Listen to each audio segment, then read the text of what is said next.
It's 8:20 in the morning, January 26th, 2019. The house on Moreland Avenue is dead quiet.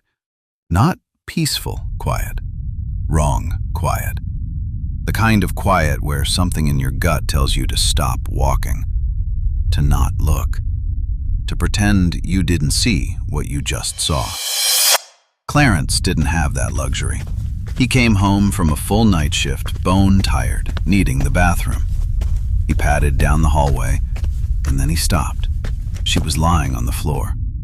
Same spot she'd been in when he left the night before. Same spot she'd been in when Marion's sister let him in at 5 a.m. He thought she was sleeping. He thought they'd had another fight. He thought she'd be annoyed when he woke her. He was wrong about all of it. Because this time, she had a plastic bag over her head, and a gun was lying right next to her. Latisha Gresham was 36 years old. She was complicated. She was loved. She was someone who fought hard and burned bright, and sometimes burned the people around her too. People who knew her knew she and Marion had that kind of relationship.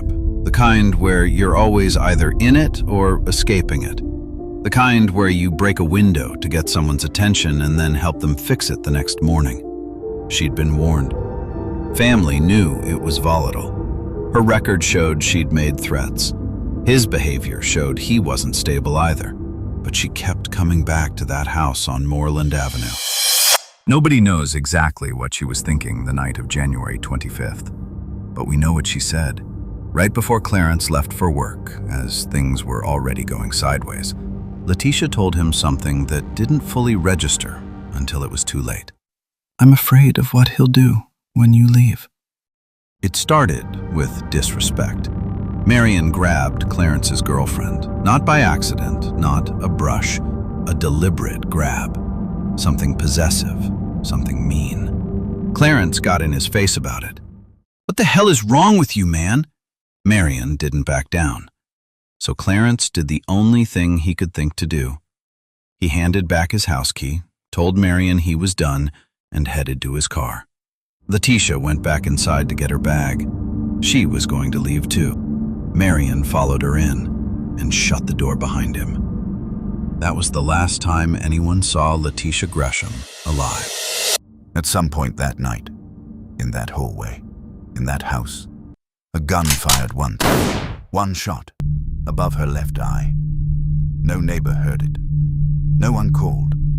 And Marion Adkins, the man who pulled that trigger, didn't call either. He went to bed. When officers arrived the next morning, they weren't even sure what they were looking at.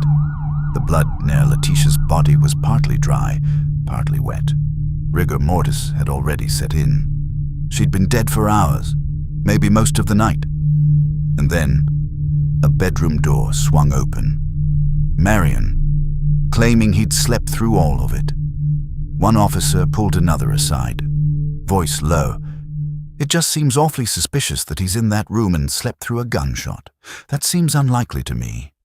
He wasn't wrong. Clarence's story kept shifting too. He said he saw Latisha lying there when he came home at 5 a.m., but he thought she was just sleeping off another argument. He laid down on the couch. Marion's sister came and went. Nobody checked on her. For 3 hours, Latisha Gresham lay dead in that hallway while life moved around her. When the coroner arrived and the officers gathered around the body, the detail that stopped everyone cold wasn't the gunshot wound. It was the bag. A plastic bag, pulled down over her head, down past her shoulders. One investigator pieced it together quietly, almost to himself.